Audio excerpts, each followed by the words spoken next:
What's up, everybody? Thralls Metal here once again. I'm Necrotic. I'm Jammin John. And we have yet another album review for you. And probably the last review before we go off to Denver, so we wanted to make it a weird underground one. And this is a band we went over before we actually went over their debut full length. And since that debut was absolutely nuts, we figured, yeah, we have to go over this new one. So we're going to go over the latest offering from VoidCeremony, Threads of Unknowing. This also comes out on the 14th of April on 20 Buck Spin. This band formed in 2013 in Ramona, California. This is their second album. They have 3 EPs.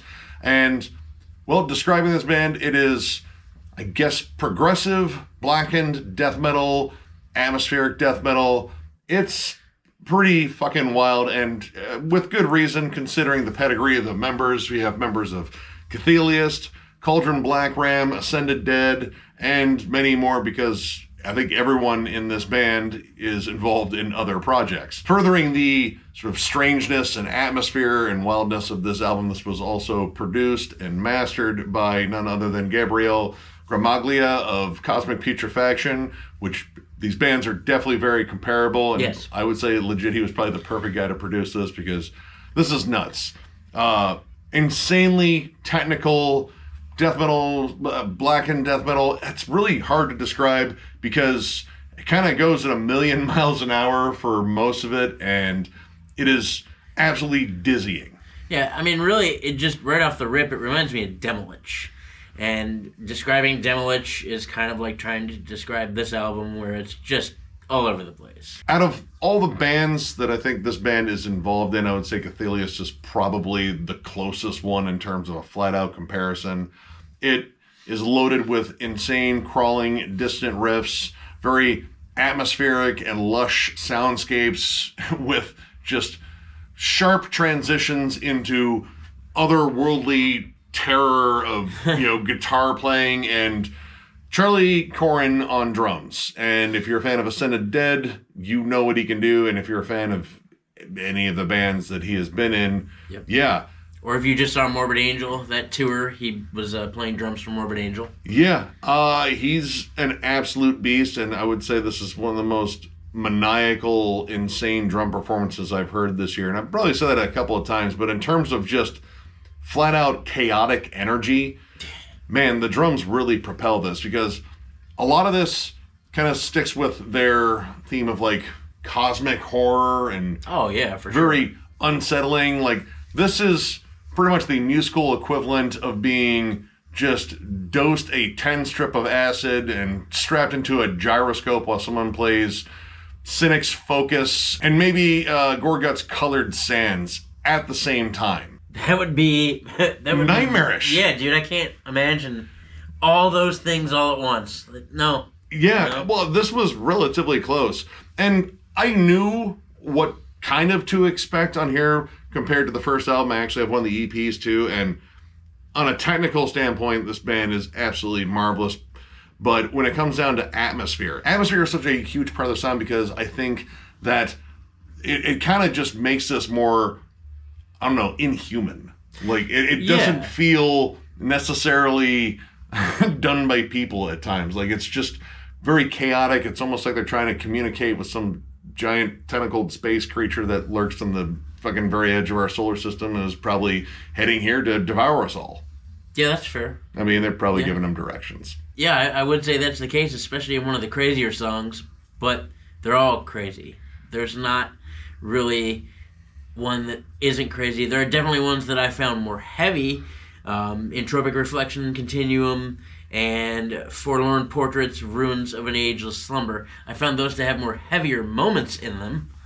Yeah, because, I mean, all right, heaviness on here, it isn't just like riff heaviness where it's like very chuggy or anything like that. There are moments like that, definitely, for sure. Yes. But a lot of this is about sort of like heaviness of, God, almost like claustrophobia. Like, you're constantly surrounded by these dizzying riffs, but also enticed by the really wild drum playing and, honestly, the fretless bass. Dude, that fretless bass really lays it down. It really brings a flavor. The fretless bass ties the room together. Yeah, it's the rug.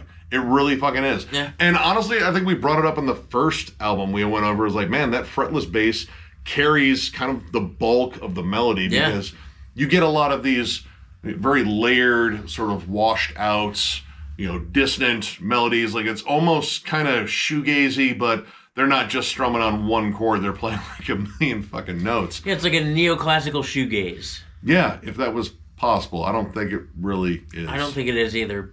But if it was, that's what they're doing. Yeah, and it just sort of erupts too. The opening track, which is technically the title track, Threads of Unknowing, the paradigm of linearity, it's a very strange track. First off, it just explodes. Like, you have no time to prepare. You're just hurled into a fucking black hole and crushed by all the wild riffs and shit. Yep. It's Morbid Angel nastiness right out of the gate. That was the very first thing I picked up on. Not to mention the fact that you can definitely tell that Gabrielle had a hand in producing this, because it sounds like cosmic putrefaction. It really does. Yep. But, man, like, it is instantly dizzying, chaotic, almost kind of confusing, but this band wisely kind of, like, will slow down a moment and sort of just kind of break it down to, well, like, maybe, like, slightly familiar territory in terms of something more accessible, and it's generally in the realm of bands like Atheist and later Death, and definitely Cynic. And there's this really cool sort of ascending triplet breakdown on there, like it's kind of going up the scales, and it's doing this little kind of groove to it. But this song kind of just ends. It's one of the shortest tracks on here. I think it's like a little bit over 3 minutes. And honestly, for me, like, this album didn't start until the second track, really. Because this opening track, I mean, it's a song, but it doesn't feel complete. It feels kind of like a half idea, with the fact that it kind of just ends. And especially when you hear the later tracks being much longer, much more thought out, much more intricate, like not in the sense of just technicality, but more in the sense of songwriting. This one is just sort of an oddity to start, but once you get down to Writhing in the Facade of Time, like, I really like the cool fade in, which honestly it kind of feels like how the album should have started. Yeah. Like, you have a drum and riff fade in, and it kind of just sets up the song pretty perfectly. Like, it gives you a little bit of a hook to kind of follow and kind of get led in by, and then it just goes fucking apeshit. Well, in the beginning, it reminded me of, like, if Cynic was a death metal band. Not so much a prog metal band, but a death metal band. Because it had that kind of cool, like, buttery, smooth guitar in the beginning of it, but heavy. Yeah. It's weird. And it has a lot of the jazz fusion moments in there. Like, when they do break it down, like, it has, I guess, sort of like an acid jazz sort of death metal vibe. Like Exvius. Yeah. Yep. Or, again, like, Cynic's Focus. Like, Focus more so than, like, Traced in Air, because the melody isn't necessarily there in the vocals. Like, the vocals honestly sound like Ross Dolan from Immolation. And also there are some, like, Immolation-ish moments on here. Like, Forlorn Portrait has a really disgusting breakdown that's definitely like Immolation or Incantation level. Yep. And Entropic Reflections Continuum, which is weird because that's the name of the first album, technically, which that had a colon after it.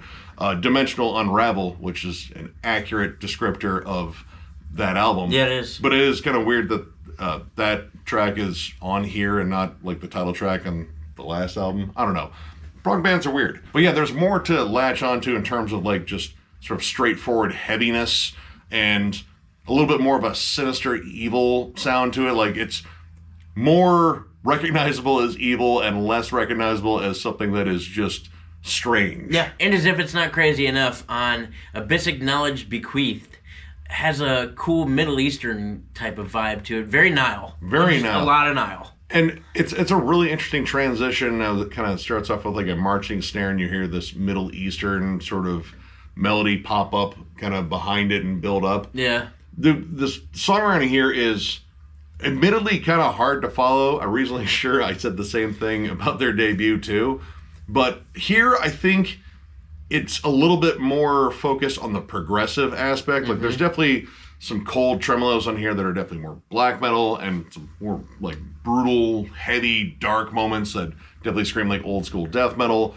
But I think the prog aspect is pushed forward, and I like the production on this one more so than I liked it on the last one. I thought the last one maybe was a little bit muddy at times. This is a little bit more tightened up. Like, there's still plenty of reverb on the guitars and everything. And there's a little mud on the guitars too, Yeah. but it's not as muddy.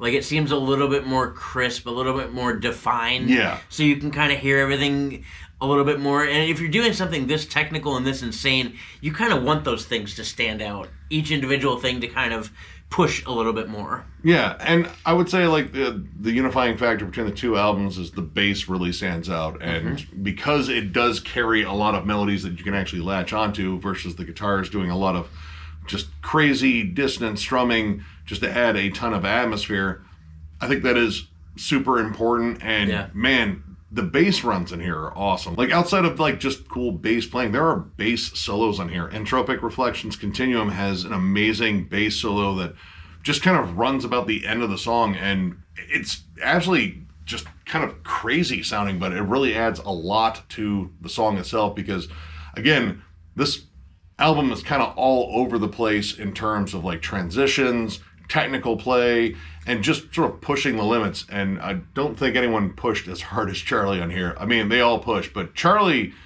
this performance is exhausting. Yeah, buddy, you are a beast. I was tired for you after the first two songs. Yeah, the blast beats are absolutely insane in here. I mean, if you're familiar with this work on Ascended Dead, that band blasts a lot, but it's how he does that and switches back between these like really cool, like jazzy off time sort of jazz fusion rhythms and squeezing in fills in the most just tiny sections, like, you know, kind of doing the Pete Sandoval thing where you get this snare roll in the middle of a blast. Well, he's doing it at like weird time signatures, and it's just really clever how he just kind of keeps this whole thing flowing, and at no point does it feel like it falls completely off the rails. Like, it's incredibly tight, but man, it is hard to follow at times. Well, and unlike Pete Sandoval's playing too, when he's doing a blast and he uses that little snare turnover, Charlie throws it all around the kit. Yeah. There's all sorts of little tom turnovers or snares or cymbals, or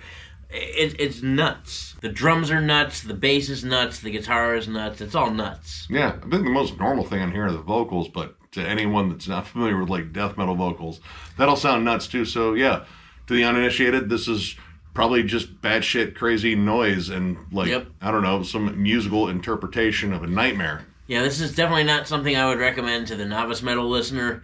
It might not even be something I would recommend to most intermediate metal listeners. But even like in terms of like, you know, composition, technicality, and songwriting, again, I think the atmosphere plays so heavily into this because it really does transport you to someplace otherworldly, and I really dig that. Honestly, the biggest standout on here for me was the last track, Forlorn Portrait, Ruins of an Ageless Slumber. 11 minutes of, honestly, the best music I think they've written to date.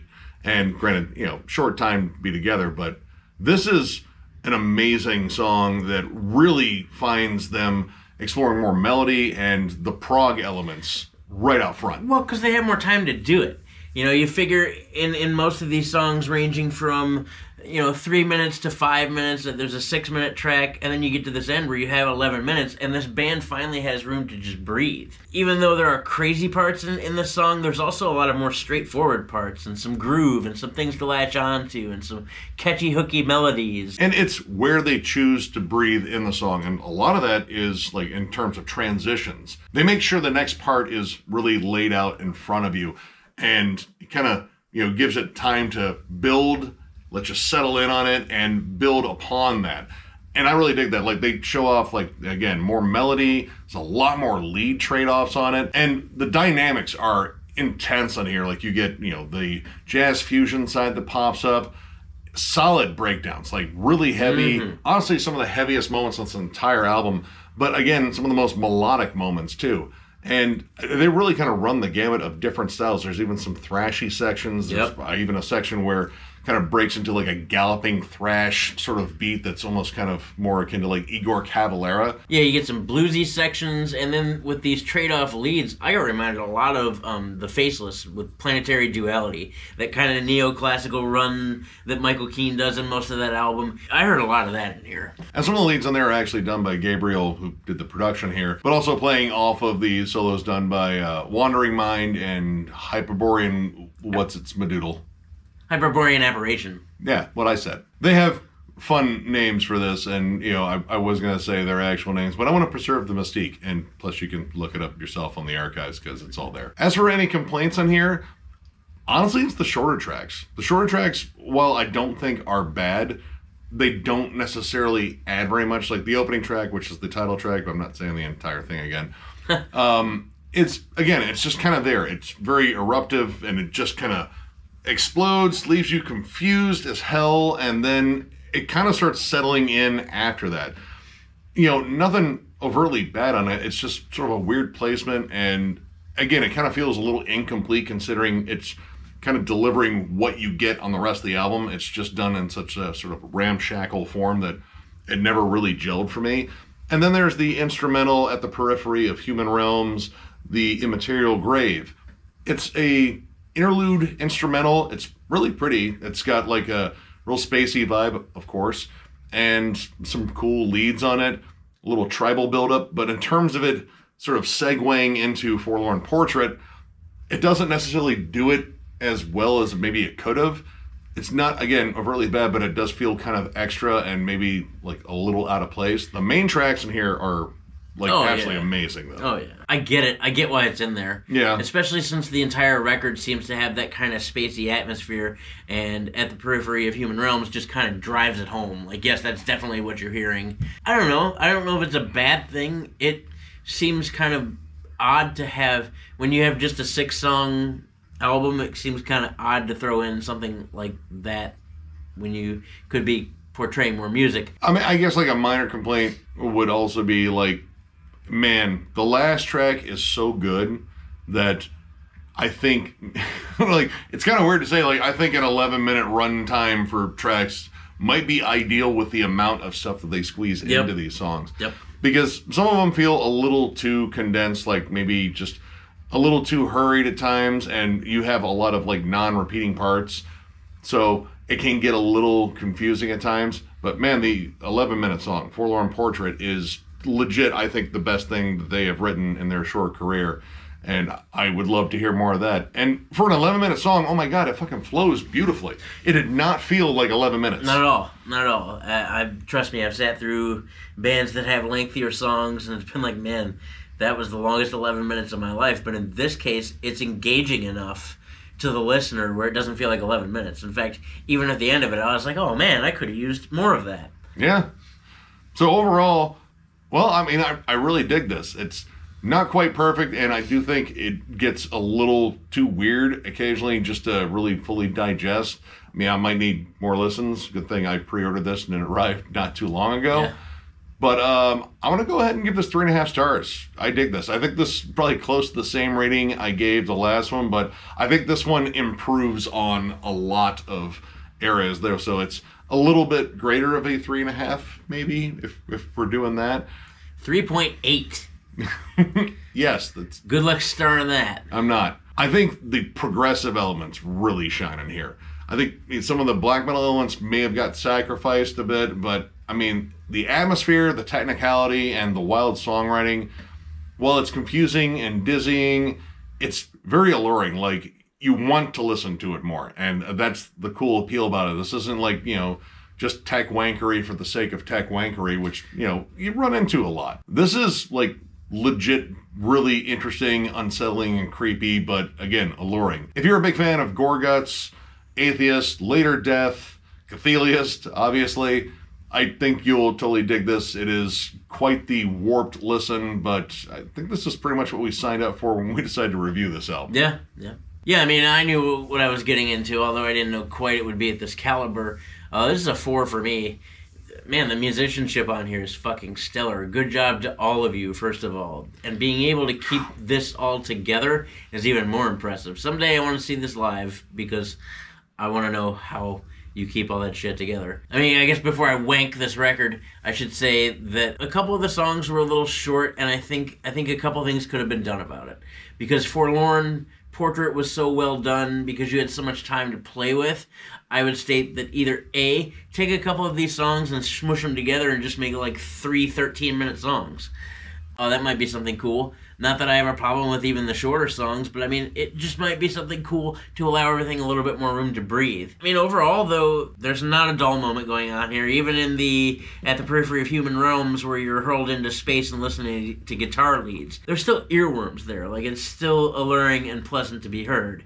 It's weird, but I mean, you still catch on to it. But it seems like they've taken all of what they've done in the past, even while they made some sacrifices in the sound and spots, they've taken what they've done and just kind of honed in on it and spiced it up a little bit more. So yeah, overall 4 stars for me. Very engaging listen. I recommend strongly that you listen to this for yourself. So if you enjoyed this review, give it a thumbs up, and if you're new to the channel, subscribe, because we do stuff like this all the time. We are also on Patreon. If you'd like to help us out there, there's a link down below to thrallsmetal.com. Our Patreon link is obviously there because I said that. Also, our store.